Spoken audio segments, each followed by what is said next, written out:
I think comparison is important. It is a tool that, when used correctly, can orient us and help us plot our course to where we'd like to be, or who we want to be. Someday, I want to be just like them. It is a tool that, when used incorrectly, can shatter our progress. Why bother? The self-pity, narcissism, and self-consciousness set in. What are our heroes but those we aspire to be like? What are our villains except the opposite? Most of us have struggled with comparison in our lives. Maybe our work, status, or our body. The problem of comparison lies not in the act itself, but what we make it mean, and then what we do after, or what we don't do after. Take Arnold Schwarzenegger. I'll use him as an example because he's well known, and well known for various reasons. He's also important to me. Here is a man, despite several factors when he was growing up, in his early bodybuilding career, when he came to America, or when he started acting, made him seem very strange. His accent, his sport, his body, for a start. And yet, he has inspired countless people to start or further their physical development, maybe their business, or even acting. He has a huge direct influence, and probably to an extent a larger indirect influence, especially in bodybuilding. If I were to compare myself to Arnold, I have a few options. Despair at my lacking body and success, or be inspired to work as hard as him, either in the same field or in otherwise. I can use him as a starting point, an orientation to move towards. I don't have to end up there, and quite frankly, I don't think that's possible for several reasons, but they're also not my specific goals. But he is a useful lighthouse. However, it all takes effort.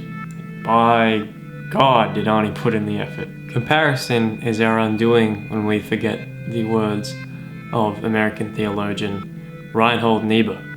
Grant me the serenity to accept the things I cannot change, the courage to change the things I can, and the wisdom to know the difference. If we feel bad when comparing ourselves, is it something we can change? If not, then the work we need to do is around accepting and embracing this, but also seeing how it can be used to our advantage. It might be beneficial, and I'm sure it's unique. If we were all meant to be the same, the world would be pretty dull.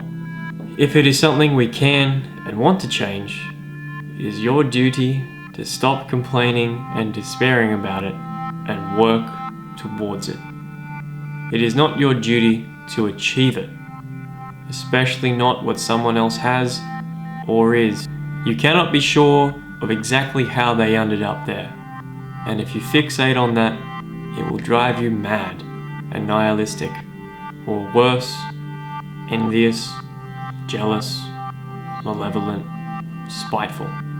Use them as an orientation point, a direction to move towards. Take what is useful or actionable, discard the rest. Ultimately, we want to create a vision of our ideal, perhaps with some examples from real people. Think of the role of a teacher or mentor. Do we not compare ourselves to them as they teach and encourage us? As they help develop us, even if onto a different path? One thing I learned from Tim Ferriss is that we are the 5 people we surround ourselves with. Who were they for you? What did these people do for you? And what do you do for them? And finally, to completely contradict myself, we will just compare ourselves to ourselves. We want to progress.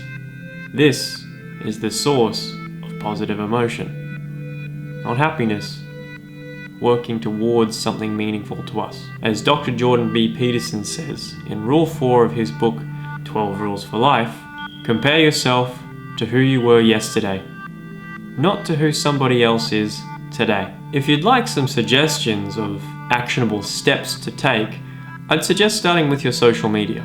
Take inventory of who you follow or pay attention to. After culling many of the people and pages I followed on Instagram that made me feel weak or jealous for no good reason, people more fortunate than me, or perhaps people flexing on me, I felt a lot better.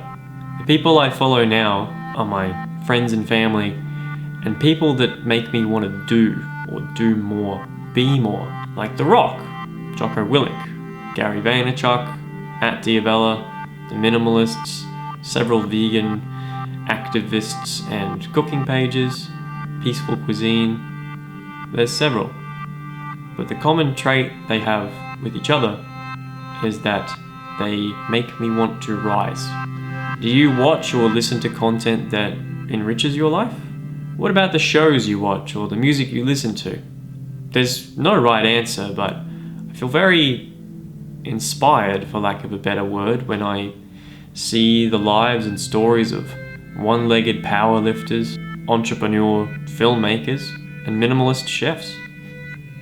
For me, I'm a bit of an overthinker. I've compared nearly every body part, sound out of my mouth, thought in my head, creation I've made, or interaction I've had with someone. Many of these thoughts and comparisons have been less than useful. However, after wanting nothing more than to be the best possible version of myself, I've made a mission to use comparison as beneficially and deliberately as possible. When I was a teenager, like I'm sure we all were, I was dreadfully self-conscious. I didn't have a whisper of a whisker on my face. And I wasn't very big. I was jealous of several friends that had lumberjack beards and they weren't even allowed to vote yet. Now, I can grow a beard.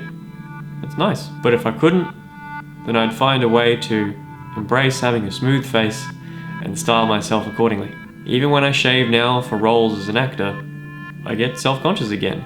It's like being a kid. I look like a little baby. It wasn't until I realized how it could benefit me that I started to rethink it. I was told that as an actor in my 20s, looking like a teenager would be great for acting roles. As you have probably noticed in films and TV over the years, teenagers are usually not played by teenagers. This is partially for legal reasons to do with work hours and pay and things like that. However, I like to keep the beard when I can. I remember the music I've written over the years, and at the time, it was the best thing I ever made. And when I listen back to it, I really wish I didn't. But I realized that my skill and my tastes have changed, and it's all part of the process. Imagine if you never changed. Imagine if you never grew. Thanks again for watching, guys. If you enjoyed this, please like and share the video and subscribe to the channel if you haven't yet. I've got more videos like this coming to do with self-development and reflection. Check me out on social media. I'm on Instagram at Matthew James French and at Pretty Decent Productions. My website is www.matthewjamesfrench.com. I have music on SoundCloud at Maciek Mianowski. All of these links and everything else will be in the description below and everywhere else. Thanks very much for watching, and I'll see you next time.